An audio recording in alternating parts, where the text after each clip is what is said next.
¿Qué le dices a la audiencia? Realmente, bueno, es muy importante esto, ¿no? Cuando uno pasa por estos procesos de la vida, porque somos sometidos, son procesos, es aprender a ser resiliente. Ser resiliente es algo que se va cultivando con el paso del tiempo y todas las cosas que le suceden a uno y cómo lo tomo para yo superarme. Cómo yo tomo eso como un trampolín para ser mejor y no dejar morir los sueños que tengo, las metas que tengo trazadas.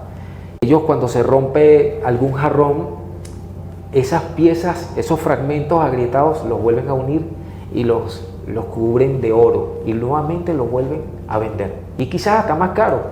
Pero lo importante de todo esto es que esa pieza tiene un alto valor porque muestra su historia y también muestra la resiliencia de haber sobrevivido a una ruptura. Bienvenidos a un nuevo episodio de Punto de Vista, aquí en mi canal de YouTube, que ya ustedes conocen.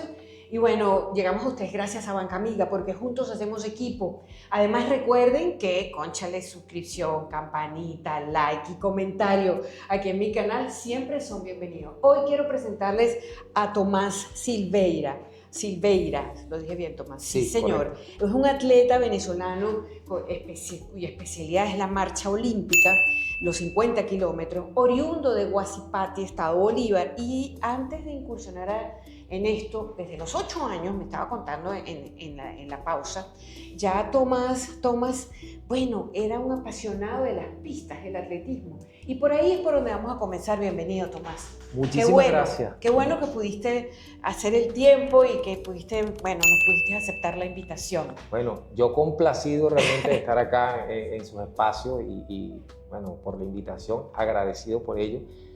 ¿Cómo comenzaste? En el mundo del deporte, bueno, uno siempre desde niño tiene un referencial, bueno, me gustaría hacer esto, aquello, o tenemos algún atleta ejemplo. Bueno, yo desde los 8 años idealicé ser un atleta y a esa edad siempre decía, yo algún día quiero representar a mi país. Y bueno, ese sueño... O sea, desde chiquito sí, ya querías... Desde los 8 añitos. Exacto, formar parte de la selección. Es correcto. De una selección olímpica, en sí, este caso fue la marcha, pero bueno, tenías claro, eso en mente ya. Me apasionaba mucho ver los Juegos Olímpicos, los atletas cuando participaban en la parte de atletismo, y es admirable. El deporte realmente transforma, cambia vidas e inspira a la gente a la disciplina, a comprometerse, a seguir sueños que para muchos puede ser imposible, ¿no? Pero ese punto de ser imposible se convierte en posible cuando alguien lo ejecuta. Bueno, y el empeño, ¿no? Guasipati, sí. 8 años. ¿Dónde entrenabas? ¿Cómo comenzaste ese sueño olímpico, sí, Tomás? Todo es bueno, una sucesión de cosas porque yo me crié en el campo. Mi área siempre fue donde viví, en la parte agrícola. Y bueno, yo veía la televisión porque las personas que viven en el interior del país, en los campos, siempre tienen una televisión por allá donde ven sus programas y yo me inspiré en el mundo deportivo, especialmente del atletismo, me llamó mucho la atención.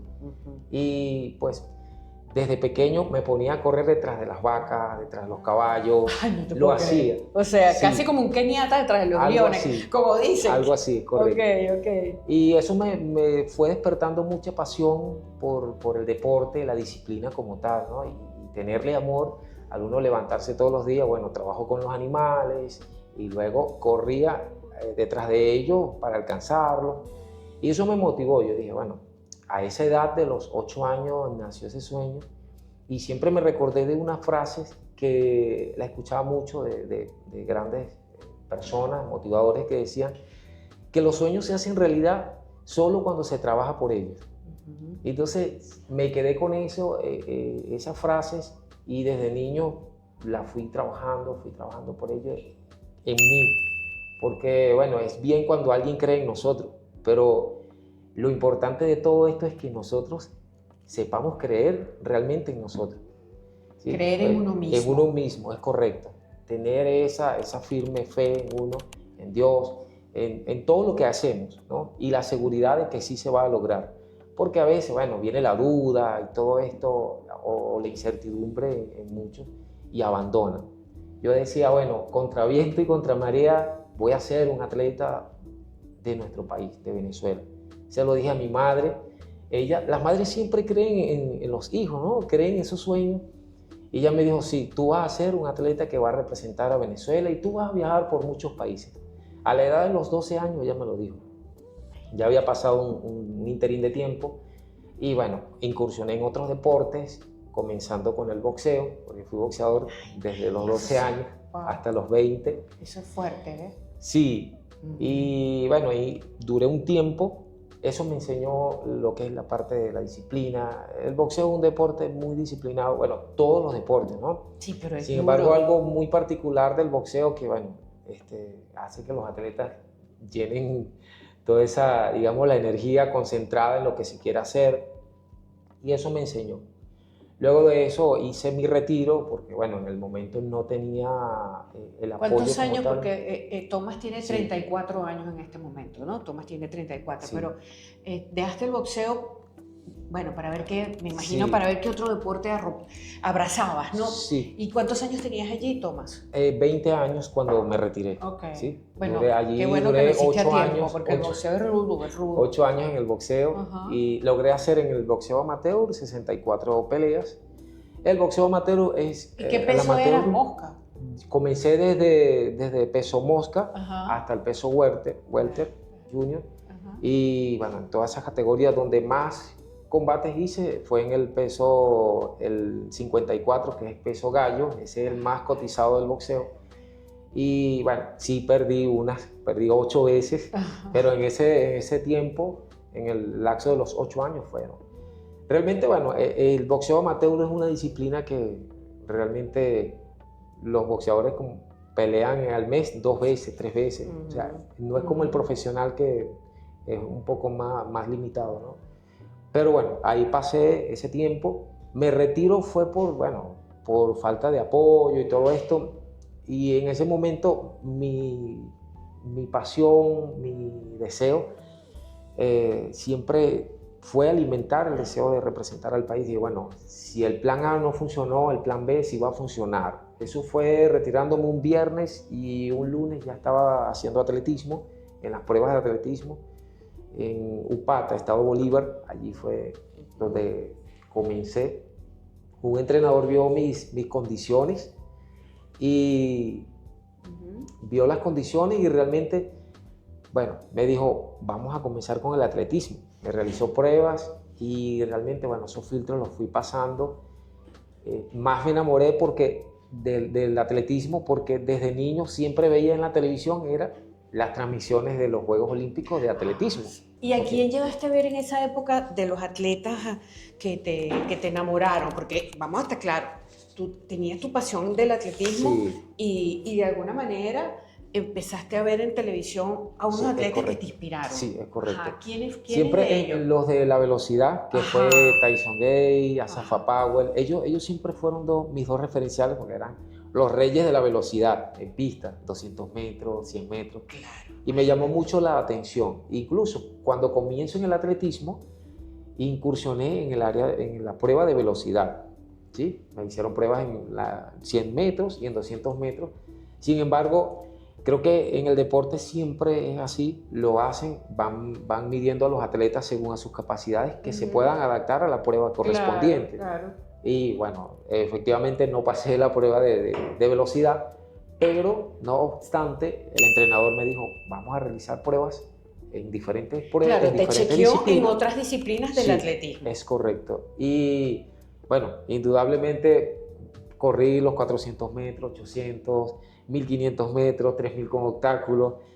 Y al final de todo eso no me adaptaba a dichas pruebas. Lo último que hice fue salto largo y salto triple, lo que hace Yulimar Rojas. Entonces, bueno, no tuve resultados, aunque participaba en eventos estadales, los resultados no eran del todo satisfactorios según las marcas de clasificación que exigen para uno ir a un evento profesional. Para hacer lo que tú querías, que era representar al país. Sí. Y bueno, en ese tiempo, inicialmente uno se clasifica en el estado para luego ir a las nacionales. Sí, los nacionales. Él me dijo finalmente, vamos a practicar una disciplina que se llama marcha olímpica. Cuando ¿Qué yo año escucho- fue eso? ¿Cuántos es- años tenías y qué año fue? Eso fue, ya tenía 21 años. Ok. 21 años. Entonces, marcha Sí. olímpica a los 21 A años. los 21 Ok, años, sí. Y eso fue en el 2014. ok. En el año 2014. Ajá. El entrenador me dice, vamos a practicar una disciplina que se llama marcha olímpica. Como ¿Qué nosotros, es esa gente que va caminando así Sí, la rapidito, caminata pero va rápida. caminando? Ok. Así es. Yo no lo conocía, porque en televisión, honestamente, nunca había visto No, esa lo prueba ponen sino poco. velocidad. Ahora lo ponen más. Sí, Ahora lo ponen más. lo hacen las transmisiones más frecuentes, porque se ha vuelto una disciplina en el top mundial que ha generado resultados Sí. buenos y satisfactorios para Latinoamérica. Porque Sí. en Europa sí es un deporte bastante practicado, ¿sí? Y pues yo escuché la palabra olímpica y dije, esta es la prueba. Ay, qué bueno. Realmente cuando comencé a practicarla, a mí me empezó a dar los pasos a seguir, me amilané, dije, no, esto no es para mí. Esto es muy difícil. Era el tema de que uno como tiene que caminar, ¿sabe? Como uno dice aquí en Venezuela, con el tumbadito. Sí. Realmente en el interior del país no existe mucha cultura deportiva y todo esto. Es veían raro. otra cultura, ¿no? Entonces uno hace una cosa y la gente hace como ese tipo de bullying. Te veían raro. Sí, Claro, muy raro. pero Decía, por "Oye, Dios". pero tú eres raro. Y yo me acomplejé. Pobrecito, Por vale, un qué momento horror.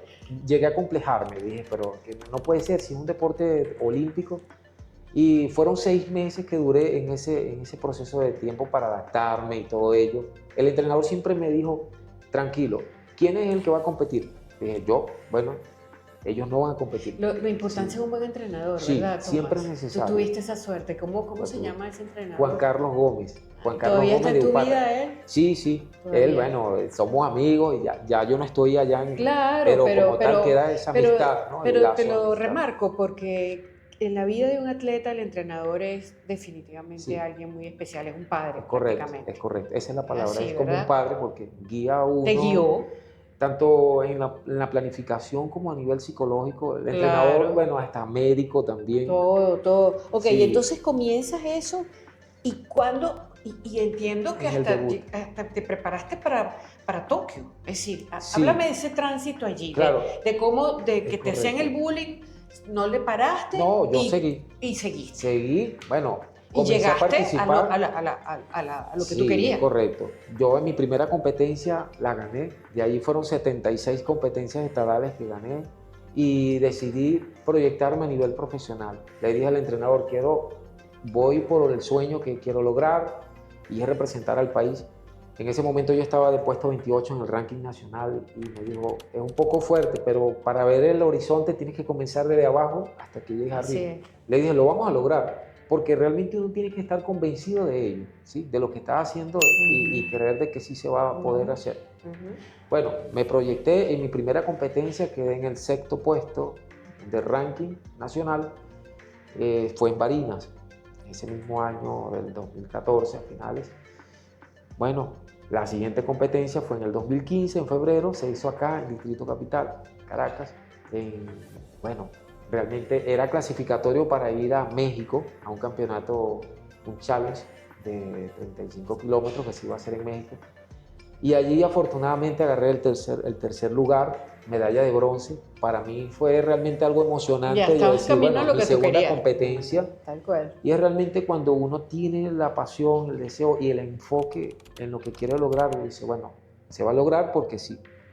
Ok, Sí. y luego viene, me imagino, un periodo de entrenamiento y todo La esto. preparación. Y llega Banca Amiga, te patrocina y llegas a Tokio finalmente. Sí, yo hice el ciclo olímpico. Hiciste el ciclo Sí, olímpico. ok. Participé en eventos, bueno, ya de ahí comenzó toda mi racha de victorias Ajá. por 6 años consecutivos quedando Wow. campeón nacional. Ujú. Y ahí participé en eventos suramericanos, centroamericanos, en diferentes países acá.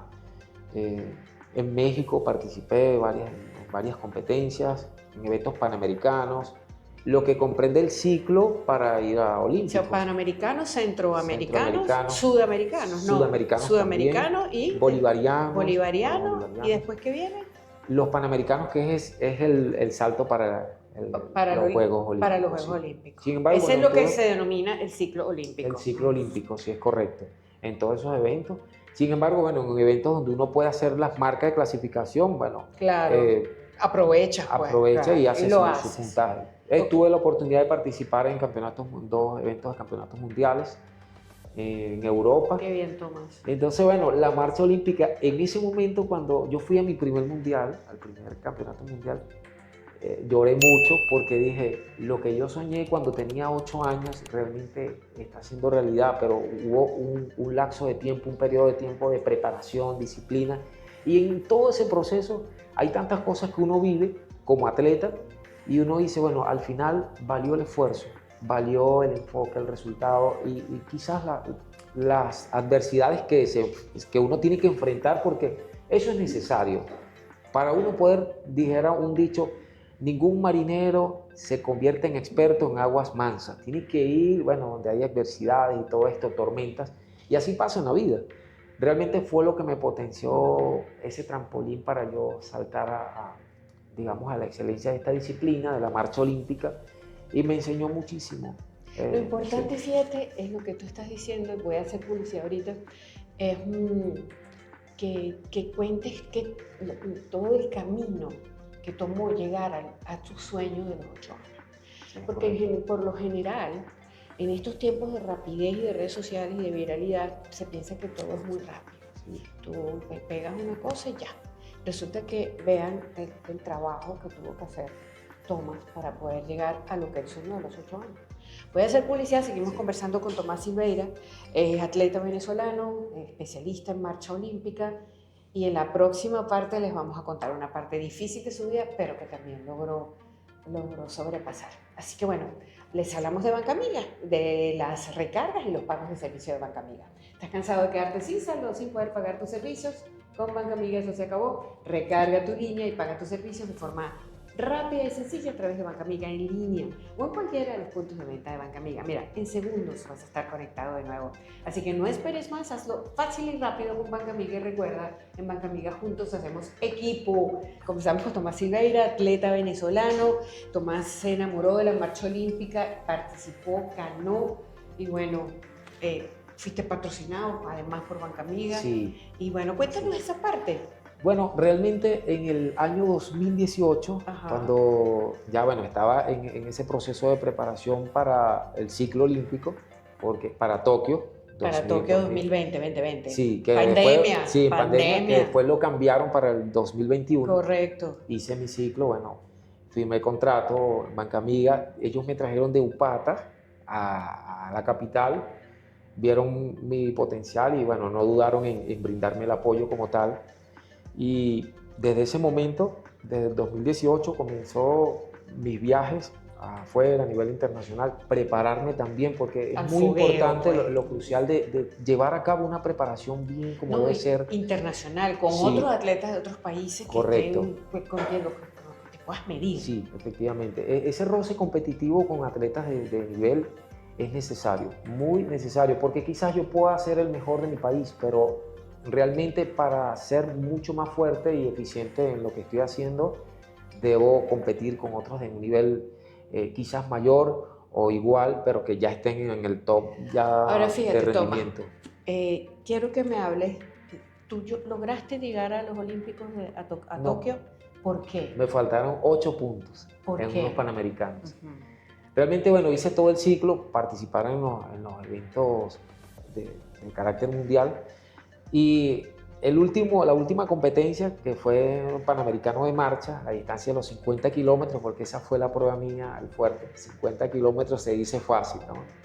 Y pues factores que en la competencia van influyendo, ¿no? Que uno no puede controlar, como lo que es el clima, algún malestar en el momento que ocurre, ¿no? En ese momento, en esa competencia, el calor influyó mucho en mí, bueno, me disminuyó un poco y bajé 8 puntos. Claro, no pudiste. Sí, quedé, bueno, en el ranking del continente americano, el puesto 9. Eso es lo que te iba a decir. Sí. Se dice muy fácil llegar a una Olimpiada, pero estar en la puertica también es bastante, no es nada fácil. Claro. ¿Qué fue lo que te pasó a ti? Sí, es correcto. Es que por lo menos el tema de supongamos, hay un momento donde uno puede estar bien, ¿no? Y de repente hacen el evento en un lugar donde hay mucho calor, mucha humedad y los atletas en una distancia de muchos kilómetros no es fácil. tienden a desvanecerse. Me sucedió eso y yo decía, bueno, igual debo cruzar la meta, debo hacer lo mejor que podía. Y bueno, al ver que muchos atletas también se lesionaron en el evento, porque bueno, hubo un tema ahí con la organización, el evento se llevó a cabo en unas condiciones climáticas que no eran las ideales, ¿no? Y bueno, con el paso del tiempo esto ocurre en todos los eventos.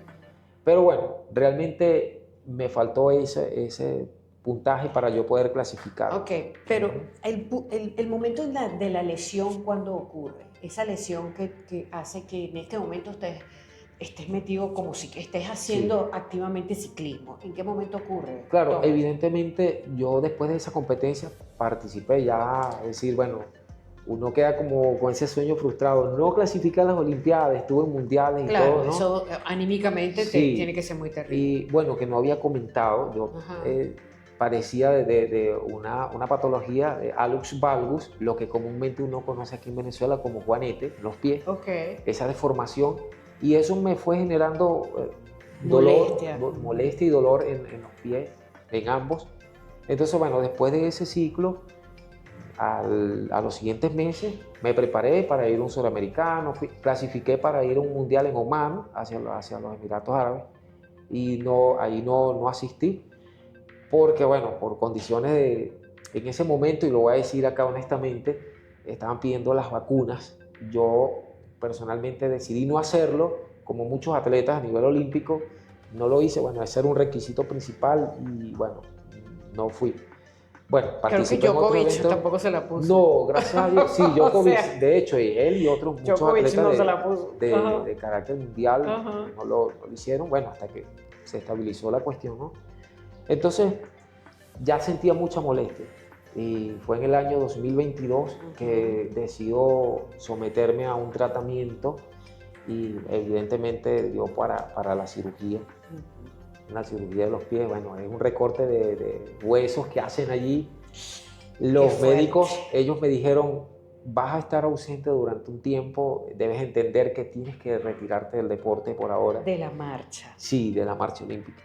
Y le dije, doctor, pero ¿cuánto tiempo va a ser esa pausa? ¿Esa dolencia fue por la marcha? No. No, la marcha no, es una cosa hereditaria. Sí, algo hereditario, y también contribuye al tema de utilizar zapatos apretados. Y que todo. no, que cuando estabas chiquito, pues. Sí. Ok, entonces en el 2022 viene la operación y eso te paró. Ya me sometí al tratamiento y todo ello.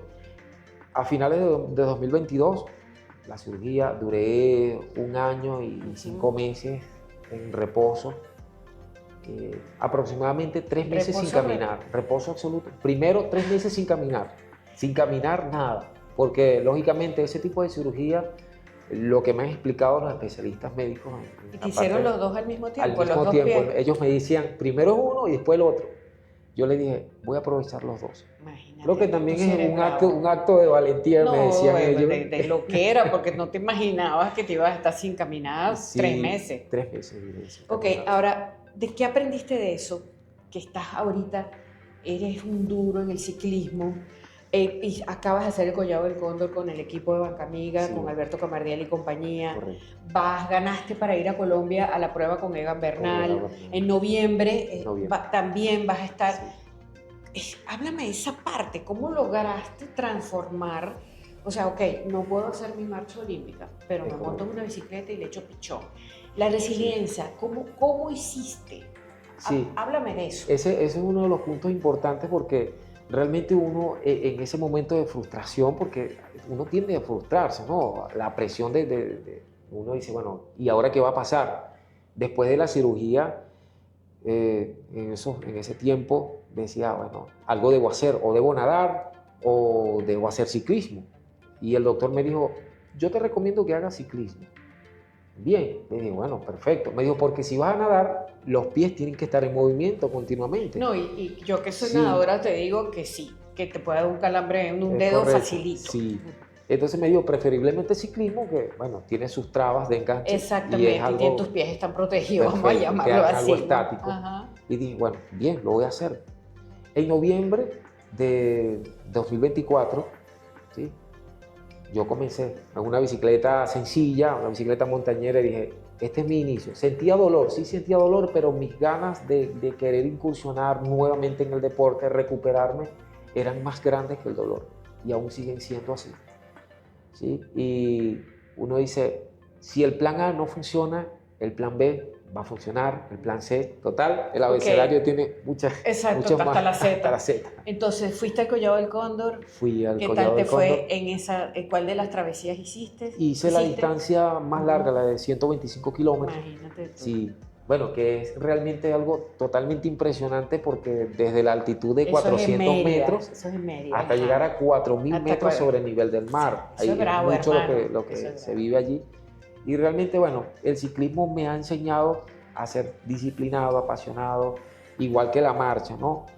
No cambia la forma de pensar en cuanto a querer superarse y ser un atleta dedicado de rendimiento, cambia la disciplina deportiva, ¿ya? Pero el pensamiento es, quiero ser el más fuerte, quiero ser el mejor. Todo atleta que está dedicado disciplinadamente piensa de esa manera. Tú no identificas a los 8 años, ¿de dónde te salió eso, chico?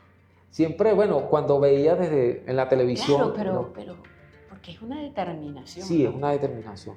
Yo creo que, bueno, todo en la vida se basa en decisiones. Yo decidí en ese momento Claro, y ya. ser atleta. O sea, cuando la gente tiene su determinación, la tiene y punto. Realmente es así, es algo que está marcado. Hay personas que sueñan con algo y pasa un tiempo y desisten. Pero estudiaste algo aparte del deporte. Sí, yo estudié, claro, lo que yo viví en el campo. Como ese era mi área. Tu medio. Sí, claro. yo estudié la carrera de agropecuaria. Ay, qué bueno. Sí, hice una especialidad en inseminación artificial en ganadería. Entonces, bueno, eso era lo que tenía a mi alcance, ¿no? Qué maravilla de historia. Mira, me quedan 3 minutos, fíjate. Perfecto. Pero quiero que me cuentes rapidísimo. Ya me hablaste del Collado del Cóndor, que fueron 145 kilómetros. 125 kilómetros. Sí. Colombia, ¿cuándo te vas para Colombia? En noviembre, Ajá. Ya el 18 de noviembre va a ser la competencia, el evento de Egan Bernal. Que te escogieron de esa participación evento, del sí. Collado del Cóndor, del evento de Egan Bernal. ¿Ahí cuántos kilómetros son? Allí son 119 kilómetros del evento como tal. Entonces, el 18 de noviembre. El 18 de noviembre. Entonces, fíjense, participó en la prueba del Collado del Cóndor, logró con su actuación allí que lo escogieran para los 119 kilómetros de esta competencia con Egan Bernal. ¿Cómo se llama la prueba? Se llama Fondo por Egan Bernal, así se llama el evento, así como el de Nairo Quintana. Y exactamente, que son atletas colombianos, por cierto, les comento, ciclistas de vuelta o sea, de Tour de Francia, vuelta a España, todos, ciclistas a número 1. Que de hecho, él está compitiendo ahorita en España. Sí, la Vuelta a España, exactamente. Última pregunta. Moraleja. ¿Qué le dices a la audiencia? Realmente, bueno, es muy importante esto, ¿no? Cuando uno pasa por estos procesos de la vida, porque somos sometidos, son procesos, es aprender a ser resiliente. Ser resiliente es algo que se va cultivando con el paso del tiempo y todas las cosas que le suceden a uno y cómo lo tomo para yo superarme. Cómo yo tomo eso como un trampolín para ser mejor y no dejar morir los sueños que tengo, las metas que tengo trazadas. ¿Sí? Y cuento acá cómo sucede los japoneses. Ellos cuando se rompe algún jarrón, esas piezas, esos fragmentos agrietados los vuelven a unir y los cubren de oro y nuevamente los vuelven a vender. Y quizás hasta más caro. Pero lo importante de todo esto es que esa pieza tiene un alto valor. Uno, ¿por qué? Porque muestra su historia y también muestra la resiliencia de haber sobrevivido a una ruptura. Y así sucede. O sea, algo, como lo puedo simplificar, así es la resiliencia. En la vida sucede, en el deporte, en las relaciones personales, trabajo, en todo. Te felicito. Muchas gracias. Muy bien, Tomás. Sigue así. Ya te veremos. Seguro. Bueno, historia maravillosa de Tomás Silveira, marchista venezolano. Ya saben, este episodio aquí en mi canal de YouTube, suscripción, campanita, comentario, por favor. Y bueno, like, por supuesto.